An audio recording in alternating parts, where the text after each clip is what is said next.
হরে কৃষ্ণ। সকলকে কৃষ্ণ প্রীতি শুভেচ্ছা জানিয়ে আজ অত্যন্ত শিক্ষামূলক বৈদিক শিক্ষামূলক একটি বিষয় আপনাদের সামনে নিয়ে আসছি। সেটি হচ্ছে সময় গণনা। সময় গণনা সবাই পারে। আমরা স্কুল কলেজে পড়াশোনা করেছি যে 60 সেকেন্ডে 1 মিনিট, 60 মিনিটে 1 ঘন্টা, 24 ঘন্টায় 1 দিন, 30 দিনে 1 মাস, 12 মাসে 1 বছর, ব্যাস। আর 12 বছরে 1 যুগ। আমাদের বৈদিক একটা আলাদা গণনা পদ্ধতি আছে। এই বৈদিক গণনা পদ্ধতি এতটাই সূক্ষ্ম এবং প্রথম থেকে শেষ অবধি তার একটি সুন্দর বিন্যাস আছে। তাই যারা আজ বৈদিক সময়জ্ঞান জানতে চান তারা অবশ্যই পুরো ভিডিওটি দেখবেন। আর দেখতে শুরু করলে আপনি না দেখে যেতেও পারবেন না, কারণ এতটাই তথ্যবহুল যে আপনার কাছে সত্যিই আপনার জানতে ইচ্ছা হবে। তো শুরুতেই একটা অনুরোধ করি, যারা চ্যানেলে প্রথম এসেছেন অবশ্যই চ্যানেলটি সাবস্ক্রাইব করবেন। আর এই ধরনের ভিডিও পেতে আপনার আত্মীয় স্বজন, বন্ধু বান্ধব, সকলের কাছে আপনি সহযোগিতা করুন, তাদের কাছে এই ভিডিওগুলি পাঠিয়ে দিন। হরে কৃষ্ণ। তো চলুন আমরা শুরু করি। তো আমরা স্কুল কলেজে যেটা জেনেছি সেটা আপনাদেরকে তো অবশ্যই জানিয়েছি। এখন আমরা শুরু করি যে কিভাবে আমাদের বৈদিক গণনা শুরু হয়। আপনারা চাইলে খাতা কলম নিয়ে বসতে পারেন, ক্যালকুলেশন করতে পারবেন, লিখে রাখতে পারবেন। বৈদিক গণনা শুরু হয় এক কৃতি থেকে, বলা হয় কৃতি। এই কৃতির সময় হচ্ছে কতটুক? 1 সেকেন্ডের যদি আপনি 34,000 ভাগ করেন 1 সেকেন্ডকে, সেই যে সময়টুকু আসবে সেই সময়টুকু বলা হয় হচ্ছে কৃতি। আচ্ছা, তারপর আসে এক ত্রুটি। এই ত্রুটি হচ্ছে 1 সেকেন্ডের 300 ভাগ। এখান থেকে আমাদের শুরু হচ্ছে। 2 ত্রুটি সমান সমান একটা লব। লিখবেন কিন্তু, আর না মনোযোগ দিয়ে শুনবেন, শুনলেও মনে রাখতে পারবেন না, লিখে রাখাটাই বেটার। 2 ত্রুটি সমান সমান একটা লব। 1 লব সমান সমান 1 ক্ষণ।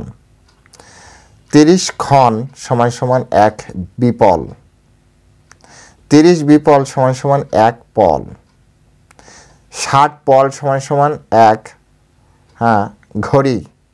ঘড়ি বলা হয়, যেটাকে আমাদের আধুনিক ভাষায় আমরা 24 মিনিট বলতে পারি। 2.5 ঘড়ি সমান সমান 1 হোরা, যেটা ইংরেজি ভাষায় আওয়ার বলা হয়, মানে ঘন্টা। 1 ঘন্টা, 2.5 ঘড়িতে 1 ঘন্টা। 24 ঘন্টায় 1 দিন। 24 ঘন্টায় 1 দিন। তো এই পর্যন্ত আপনাদের কাছে ক্লিয়ার হলো। এরপরে আসছে যে 7 দিন সমান সমান হচ্ছে আপনার 1 সপ্তাহ।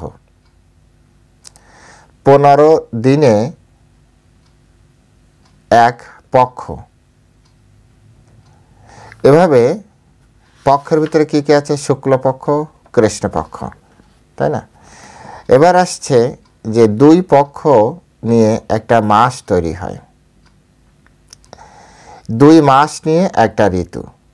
এই ঋতুর ভিতরে কী কী আছে?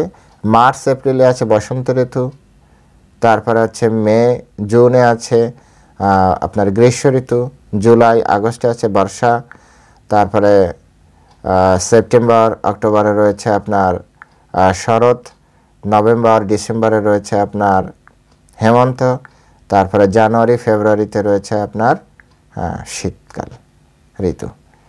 এই আপনার হচ্ছে 6টা ঋতু। তো বলছে 6টা ঋতু নিয়ে একটা বর্ষ। এই 6টা ঋতু নিয়ে একটা বর্ষ। আর এইরকম 60টা সম্বৎসর, মানে এই যে 1 বছর, এই 1 বছরকে আবার সম্বৎসর বলা হয়। তো পুরো যে এইটা প্রক্রিয়া, এটাকে 60 সম্বৎসর বলে। 60টা সম্বৎসর রয়েছে, এবার নামও রয়েছে, ঠিক আছে? পুরো 60টা সম্বৎসরের নাম আছে। তো যাই হোক, এখানে একটা জিনিস বলে যায়, সেটি হচ্ছে মানুষদের যদি 1 বৎসর হয় তাহলে দেবতাদের হয় মাত্র 1 দিন। হ্যাঁ, মানুষদের 1 বৎসরে দেবতাদের একটা দিন হয়। এবার এরকম 1000 বর্ষ যদি হয় তাকে বলা হয় শতাব্দী। হ্যাঁ, 100 বৎসর হলে তাকে শতাব্দী বলে। 10 শতাব্দীতে 1 সহস্রাব্দ, 10 সহস্রাব্দীতে একটা সহস্রাব্দ, 10 শতাব্দীতে। এবার একটা মানে 432 সহস্রাব্দ, 432 সহস্রাব্দ হচ্ছে 1 যুগ। 10 শতাব্দীতে 1 সহস্রাব্দ, 432 সহস্রাব্দে 1 যুগ। এবার এইভাবে আমরা 4 যুগের হিসাব করতে পারি। 1 যুগ মানে ধরুন আমাদের কলিযুগ, কলিযুগের আয়ু হচ্ছে 4,32,000 বৎসর, অর্থাৎ 432 সহস্রাব্দ। এবার যদি আমরা দাপরে যাই তাহলে এর সাথে 2 গুণ হবে, তাহলে 8,64,000 বর্ষ। ত্রেতা যুগে যাই, ওর সাথে 3 গুণ হবে, তাহলে হচ্ছে আপনার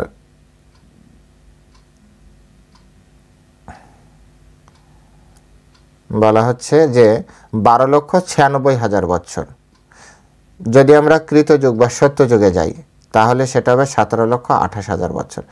অর্থাৎ 1 যুগ সমান সমান আপনার এইখানকার যে যুগ 432 সহস্রাব্দ মানে 1 যুগ বলা হচ্ছে। তো কলিযুগে 1, দাপর যুগের সাথে 2 গুণ হবে, ত্রেতা যুগের সাথে 3 গুণ হবে এবং সত্যযুগের সাথে 4 গুণ হবে। হ্যাঁ, তো এখানে আরও ডিটেলস আছে, আমি আপনাদের জাস্ট। এরপরে আসছে যে সত্য, ত্রেতা, দাপর, কলি, এই যে 4টা যুগ একে যদি আপনি যোগ করেন তাহলে হবে 1 চতুর্যুগ। সত্য, ত্রেতা, দাপর, কলি একে বলা হয় 1 চতুর্যুগ। 1 চতুর্যুগকে আবার 1 মহাযুগ বলা হয়। এরকম যদি 71টা মহাযুগ হয় তাহলে হবে 1 মন্বন্তর। 71 মহাযুগে 1 মন্বন্তর। আচ্ছা, এরকম মন্বন্তর মানে 14 জন, এক একটা মন্বন্তরে এক একজন মনু থাকেন, নেতৃত্ব দেন। তো এরকম 14টা মন্বন্তর রয়েছে, 14টা মন্বন্তর। ব্রহ্মার একটা দিনে 14টা মন্বন্তর। এই 14টা মন্বন্তরে যে 14 জন মনু নেতৃত্ব দেন তাদের নামগুলো আমি বলছি, আপনারা লিখে রাখতে পারেন। প্রথম মন্বন্তরে নেতৃত্ব দিচ্ছেন স্বয়ম্ভু মনু। হ্যাঁ,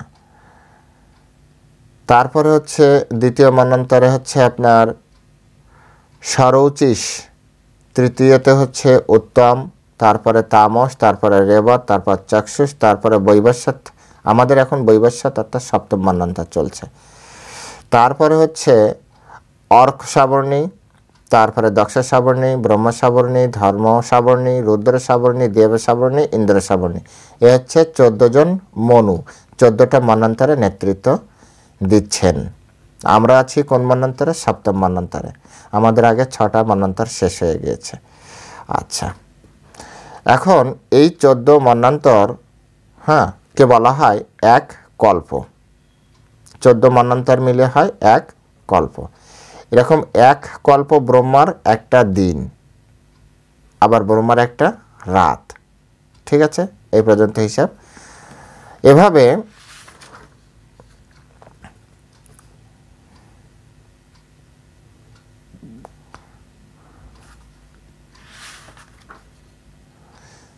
দুই কল্প মানে হচ্ছে ব্রহ্মার পুরো দিন।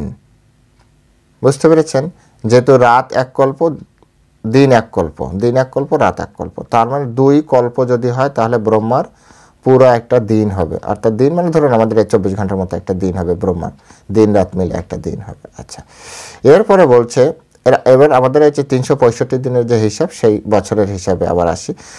ব্রহ্মার যে দিন, ঠিক আছে, ব্রহ্মার 365 ব্রহ্মার দিন, যেখানে 730 কল্প রয়েছে। ব্রহ্মার হ্যাঁ যে 365 ব্রহ্মাকে দিন, মানে 365 যেহেতু ব্রহ্মার এক একটা দিন, তো এক একটা দিনে আপনার 2টি করে কল্প, তার মানে 365 গুণ 2 730 কল্প রয়েছে ব্রহ্মার 1 বৎসরে।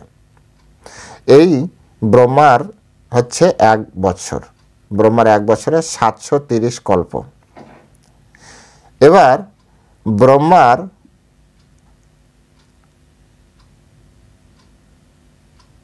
100 বর্ষ সমান হচ্ছে 1 মহাকল্প। হ্যাঁ, আর এই 1 মহাকল্প হচ্ছে ব্রহ্মার জীবনকাল, এবং ব্রহ্মার জীবনকাল শেষ হয়ে গেলে ব্রহ্মাণ্ডের এই চক্র, কালচক্র, একটা ব্রহ্মাণ্ডের কালচক্র শেষ হয়। তো এই হচ্ছে আমাদের টোটাল, আমরা যে ব্রহ্মাণ্ডে আছি, চতুর্মুখ ব্রহ্মাণ্ডে আছি, এই ব্রহ্মাণ্ডের পুরো আয়ুষ্কালের হিসাব, যে কতদিন আমাদের এই ব্রহ্মাণ্ড চলবে। হ্যাঁ, অনেকে অনেক ধরনের কথা বলবে, কিন্তু আসলে আমাদের এই ব্রহ্মাণ্ড কতদিন চলবে সেটা আপনার এইটার মাধ্যমে আপনারা ক্যালকুলেশন করবেন। যারা আপনারা শুনেছেন তারা আমাকে ক্যালকুলেশন করে কমেন্ট সেকশনে কমেন্টে লিখবেন যে আসলে হ্যাঁ আমাদের দিন হিসাবে বা আমাদের বর্ষ হিসাবে কত দিন, হ্যাঁ মানব বর্ষ, তাহলে আপনারা বাড়িতে বসে কিছু একটা কাজ পাবেন যে মানব বর্ষ হিসেবে আমাদের এই ব্রহ্মাণ্ডের আয়ু কত দিন। অনেকে জানতে চায় না, এটা হচ্ছে আমাদের শাস্ত্র এবং নির্ভুল, এটা 100% নির্ভুল।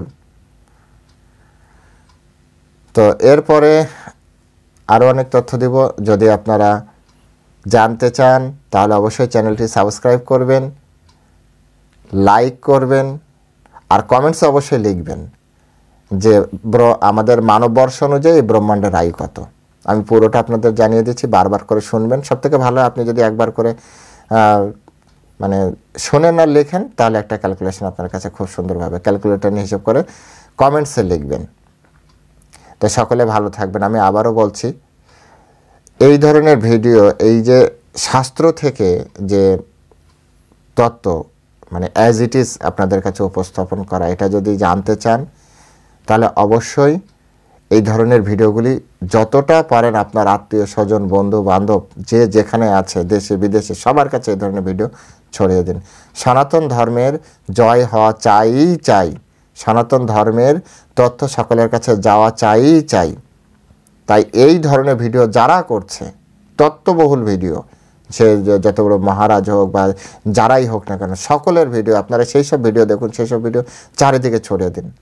সনাতন ধর্মের বাইরের যারা লোক আছে, যারা সনাতন ধর্মকে নষ্ট করার চেষ্টা করছে, সনাতন ধর্মের মধ্যে যারা আছে সনাতন ধর্মের অপপ্রচার করার চেষ্টা করছে, তাদের মুখে কড়া জবাব হবে যদি আপনারা এই ধরনের তত্ত্বকে সকলের সামনে ছড়িয়ে দেন। হরে কৃষ্ণ, সকলে ভালো থাকবেন। জয় শিল প্রভুপাদ কি জয়।